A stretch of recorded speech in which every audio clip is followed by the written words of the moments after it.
Hey guys, welcome back. Now that I have the garden plan done, I am working on seed shopping, my favorite thing to do. And I just want to share with you all of the different varieties that I cannot and will not live without. These are our top tried and true, just best producing, highest yielding, most pest resistant, best flavor, best storage varieties that we try our best to make sure we always have in stock so that we don't have to go a season without. So without further ado, let's dive in. So I'm going to try and do them in alphabetical order, but I don't actually have them laid out in alphabetical order, so I'm probably going to miss some. The first one is arugula. This is slow bolt arugula from M.I. Gardner. I have tried many different kinds of arugula, and I always come back to this one. The advantage to everything M.I. Gardner is that it's $2 per seed packet. Shipping is very low to free, depending on how much you order, and it's plenty of seed to get you through a season. So I absolutely love this variety. The next one is beets. I love the Ruby Queen beet. I love a lot of the other beets also, but this is the one I find the most reliable, that I can always count on the best germination rates, the best size. They grow well no matter what the conditions are, and so I always make sure I have this beet in the garden. For carrots, I have quite a few, so buckle up here. The Bolero F1 from Johnny's is my all-time favorite storage carrot. This carrot lasts about 6 to 8 months in storage. They are amazing. They have great flavor, great form. They grow really, really easily. They get about this big and about 1 inch to 1.5 inches in diameter. So they're just an awesome storage carrot. If you want to have carrots last in cold storage, this is your carrot. The next one is we like to do the Black Nebula or another purple, the purple F1 from Johnny's for juicing, just because they're so rich in anthocyanins. And I really love the Scarlet Nantes. If you're looking for an heirloom carrot, the Scarlet Nantes is going to be the very best one for storage. It's not going to store as well as Bolero, but it will store pretty well, and it's got really great flavor. Another note on carrots is that if you get seeds from Johnny's, you can get pelleted carrot seed, and it is life-changing. When it comes to planting carrots in the garden in spring, when you have no dexterity because it's freezing cold and you have to plant with your fingers, being able to plant with pellets allows you to get the spacing right the first time, so you don't have to go back and thin them, and it just makes life so much easier. So I highly recommend planting pelleted seed for carrots. And then our last favorite carrot is the Parisian carrot, or with Johnny's, it's called Atlas. It is a globe-shaped carrot that's just very quick to grow, so you can harvest them in like less than 60 days, I believe. Yeah, 55 days to maturity, and it's a really good snack carrot. So if you have kids especially, they absolutely love these little snack carrots, and they're good size. They're not a big old honking carrot that takes the entire season to grow. They're just perfect for grabbing and eating on the go. All right, the next thing we've got is cucumber. My favorite is this muncher cucumber because you can pick it small for pickling and it's got really good flavor. Or if you forget it and neglect it, it's actually tastes really good as a big cucumber also. So it's very forgiving, which most cucumbers aren't. You have to just pick them right when they're tiny, or they're bad, or you know, they get big and they get way too big. So this has been kind of my favorite carrot that's allows me to forget about it.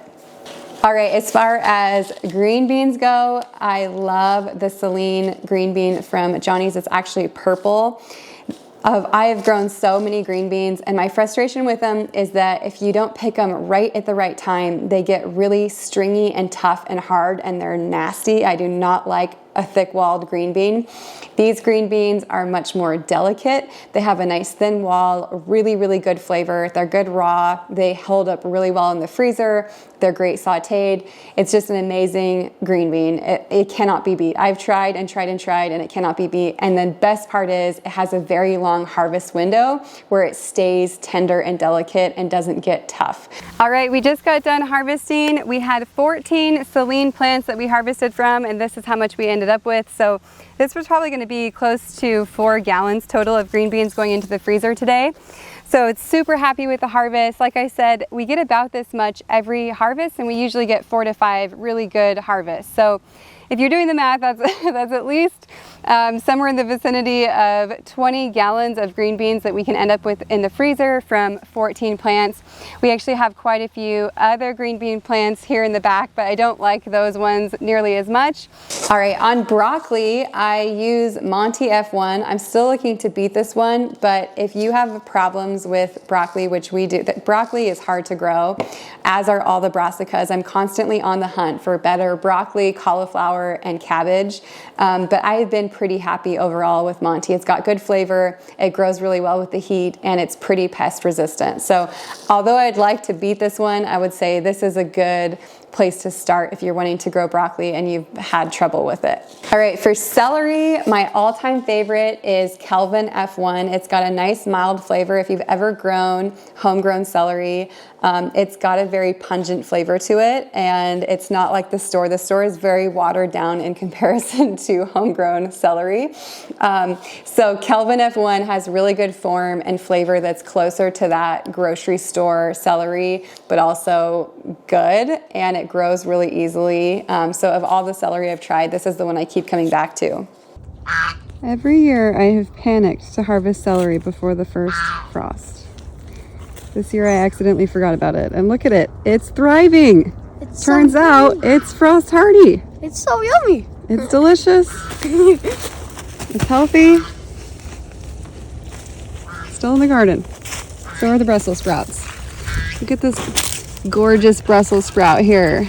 So excited about it. The next one is corn. The sweet corn I cannot live without is Essence F1. We have a lot of people come through our garden every year with our classes, and we always give them samples of the different kinds of sweet corn we're growing. And everybody's favorite is always Essence F1. And they're always asking, like, what was the name of that? And everybody buys it because it's so, so good. So every year I keep trying to top this sweet corn, and I have yet to ever find anything that comes close. It is like the best flavored sweet corn, and once you have it, you'll never want any other kind of sweet corn from the grocery store, especially again. It's so, so good. All right, for snap peas, we love the Sugar Snap from M.I. Gardner. Super good, tender, just the right amount of snap and sweetness to it. Delicious. We cannot live without loofah gourds. I save my own seeds now, but I still have the packet. So loofah gourds, the ones from M.I. Gardner are great, but there's also some from Baker Creek that are amazing as well. The giant rattle poppy. If you want to grow your own poppy seed, I'm going to show you how I plant these in February. But as far as poppy seed goes or collecting it, the giant rattle is the way to go. This has the biggest seed head of any poppy variety, and so you can really harvest a whole bunch. The seed head, the rattles are also really cool to use for like floral design if you want to do that. But the flowers are absolutely gorgeous, and you will be able to get so much poppy seed from just a few plants. So highly recommend the giant rattle poppy.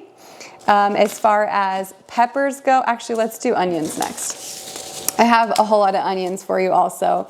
So I love the Alyssa Craig onion for canning. It grows really big, really fast. So I find that where the rest of the onion isn't quite ready when it comes to canning season, when I'm doing salsa and salsa verde and everything else, the Alyssa Craig onions are huge. And so I really grow and harvest these to use during the summer and for canning. They don't store great, but I use most of them for processing. And then my onions that I love for long-term storage are the Utah Yellow Sweet Spanish. Now, these are all long day onions, so bear that in mind. If you're in a place in a southern region, you need to grow short day onions. We're up north, so we have very long days of light, so we grow long day onions. Just want to note that. But the Utah Yellow Sweet Spanish onion from M.I. Gardner, White Sweet Spanish from M.I. Gardner, also amazing. And then the Ruby Red from M.I. Gardner. All three of these store super well. So these are my favorite for storage onions and flavor.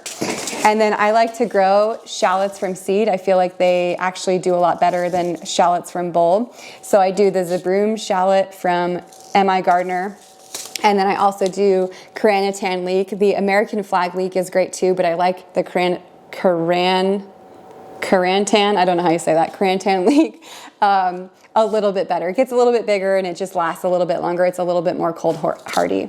So I plant all of these together. I'm actually going to be planting them here pretty soon, so I will make sure I show you all how I do that. All right, and then next up is lettuce. My very two top favorites are Butter Crunch head lettuce and Black Seeded Simpson head leaf lettuce from M.I. Gardner. Both of these have an amazing soft, buttery texture to them. I don't like a chewy lettuce and I don't like a bitter lettuce. These both handle heat pretty well and they just perform really, really well. I've grown so many varieties of lettuce and these two are the ones I always come back to. All right, for herbs, there's usually like for thyme, there's one variety. I just grow the standard varieties from M.I. Gardner. For cilantro, I've tried a lot of different kinds. I always come back to the slow bolt cilantro from M.I. Gardner, so this is a favorite. For basil, I really love M.I. Gardner's Genovese and lemon basils, especially together. These two complement each other really, really well. So for pesto, I put them both in the pesto and they just have, it creates a really full-bodied flavor. Last year, I also gave the Prospera DMR basil from Johnny's a try, and I was super happy with it. I felt like it had really similar flavor to the Genovese basil, but it didn't bolt quite as quickly, and it produced a little bit more. So going forward, I'm probably gonna still keep growing Genovese, but I'm gonna add a lot more of this Prospera to the garden this year. All right, next up are the tomatoes and tomatillo. So I always do the Grande Rio Verde tomatillo, and I seed save my own, but I still have the packet. So I just got this one from M.I. Gardner. It's amazing. Have to have tomatillos for salsa verde. And then I will not go without the San Marzano tomato. I feel like this one's way better than the Roma. It produces more and the tomatoes are a bit bigger. And this is just the very best, I think, determinate tomato for canning. So San Marzano and M.I. Gardner. And then for my indeterminate tomatoes that grow on a trellis, I will not go without the giant crimson tomato. It is the very best tomato. It just holds up so well to any of the problems of the season. The tomatoes are great form, good flavor, good medium size, heavy producers. Like they check every box for me. Note that these almost went extinct and M.I. Gardner kind of brought them back and they're still trying to produce more seed. So I think one packet is only 5 seeds. Yep, there's only 5 per packet. I seed save these now so I don't have to buy them anymore, but if you're just starting out and you're wanting to try these, you might want to grab a couple packets because there's only 5 seeds per packet. My next top favorite is the Paul Robeson tomato. It has a smoky flavor to it. It's a little bit bigger. It's a darker tomato that's like a crimson purplish color. And it is just the absolute best flavored tomato for slicing and like eating on sandwiches or fresh. And I also put it in sauces, but this is my all-time favorite tasting tomato and I won't go without it. My next favorite for snacking, the Brad's Atomic Grape. These are all pretty, I mean, you're probably gonna hear these from a lot of people, but they are favorites for a reason. Brad's Atomic Grape, so good. Everybody loves this. And also on that same vein, Prairie Fire. I got both of these from Baker's Creek, and again, just like absolute favorites. Anybody who comes through and snacks on them, they're so, so good. This one is like one of the sweetest tomatoes you'll ever try. It's super, super sweet. So if you have somebody that doesn't love tomatoes, they might really like this Prairie Fire tomato. All right, last category is the peppers, starting with the sweet peppers. The kids' all-time favorite is the mini bell peppers from Baker Creek, or there's also the snack box peppers from Johnny's. They're the same thing. Either way, just having little snack mini bell peppers to eat in the garden. They get about this big. They're super cute. And the kids love just having something that they can snack on. So that is that. And then I also, last year, I grew these blot bell peppers for the first time. And they are gorgeous. They taste delicious. They were actually pretty high yielding. I was really happy with them. So blot bell peppers. My most surefire pepper is the albino bullnose. I grew this because Baker Creek said it's their most surefire pepper that just is a prolific plant, and it's prolific. I mean, it grows so many bell peppers. They're like a yellowish, whitish color. So this is my faithful, I know, if I have nothing else, when I go to do salsa verde and salsa a little bit earlier in the season, I know if none of my other bell peppers are ready, for sure I'm going to have a bunch of albino bullnose peppers. So I always grow these. And then another winner last year was the King Arthur F1, which I saw on Johnny's that they just have another strain or variety that is an improvement even on this one that I'm going to give a try this year. But these had just a bunch of perfect form, beautiful red peppers that had really good flavor to them that I was really, really happy with. So this was a great plant. On the hot pepper side, pepper I grew last year for the first time was the Serrano Tampiquino. I'm probably butchering how to say that, but it is a very small little pepper. It's kind of like a skinny jalapeno, a little bit of spice to it, just like a jalapeno, but not much. And they lasted for stinking ever in cold storage. So this was just a great pepper to have that's mild and really good to eat well into winter. The other one in that vein, as far as cold storage goes, is the poblano pepper. The Ancho Grande from M.I. Gardner ended up being even more prolific than the typical poblano I was growing before that. So this is my new favorite poblano variety, and it did really well. I'm actually going to do half of what I did last year because they're so prolific and huge. And these are a very thick-walled pepper. They're pretty mild. And again, they last really long in cold storage, so you can be eating them well into December, just fresh. We just put them in buckets and put them in the cold room, and they last a really, really long time. So I won't go without those. Paprika, I get this paprika from Baker's Creek, and it's got the best flavor to it. Again, a prolific plant, grows a ton, and we powder and make smoked paprika powder, and it's so, so good. Like, won't go without it. It has so much more flavor, and just the smell of it when you open the jar to use it, everybody that smells it is like, that is the best smelling paprika and tasting paprika I've ever had. So like everything, homegrown is always better, right? So then we have the Anaheim chili pepper, and this is what we use for diced green chilies. So we can diced green chilies. Again, incredible flavor.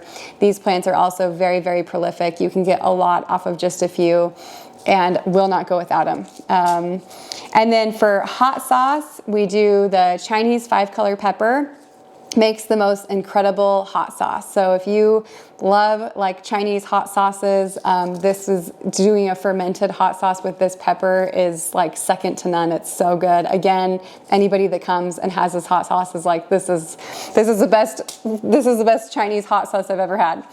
And then finally, Buena Mulata. This is a variety of a cayenne pepper, and because we have a shorter season, we typically have a hard time getting any of the like typical cayenne varieties to grow and get a lot off of the plant. There's just not quite enough time for all of them to mature.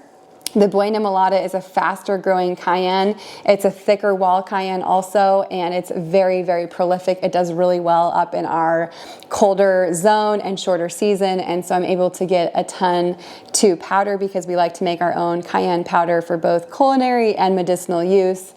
And the Buena Mulata is how I do that. It starts off as this deep purple color that's just beautiful, and when it's ready to harvest, it turns into like a rich red color that's gorgeous. So this one I will not go without. All right, that about wraps up our top favorites. So the one thing I want to share with you is that in our gardening and food preservation course, it comes with this course book, and it's really a binder actually, but in the binder we have a section on our favorite fruit and vegetable crops, all of our culinary and medicinal herb crops that we grow, and then all of our cut flowers. And for every single one, we have a profile that shows how to grow it, our tips and tricks for making the most out of it, when to plant it, ways to amend it, ways to increase your yield, and all of that kind of thing. We also have notes on how to seed save it and how to preserve every major crop. But on top of that, we have a list for every crop of all of the different varieties we've grown, and then we have them in order from our favorite to our least favorite, and our notes about the crop and everything else. We also have where we source them, so you can see exactly where to go buy them for yourself. You can see here's the chart just for sweet peppers and hot peppers alone. There are a whole lot, and there's room for you to add your own varieties as you try them so that you can keep a running list of the best varieties to grow in your garden. So if you want to get your hands on this amazing resource that I have poured my heart and soul into, it comes only with our gardening and food preservation course. The link for that course is below. It's an online course and you can start it whenever. So if you want help garden planning and seed shopping and all of the things, this is an amazing tool to use, and you can sign up and start today if you want to. All right, that's a wrap on our favorite seed varieties. Hopefully that was helpful to you. If you have any favorites, especially in the categories that I didn't mention, like broccoli and cauliflower and cabbage and things like that, I would love if you would share them with me below, because I am doing my seed shopping right now and I am always open to suggestions. I love to be able to use something that someone highly recommends over just guessing when I'm looking online and hoping that I pick a good one. So if you have some things that you will not live without that are so good, please tell me the names so I can add them to our garden. All right, with that, I will see you next week. Thanks, guys.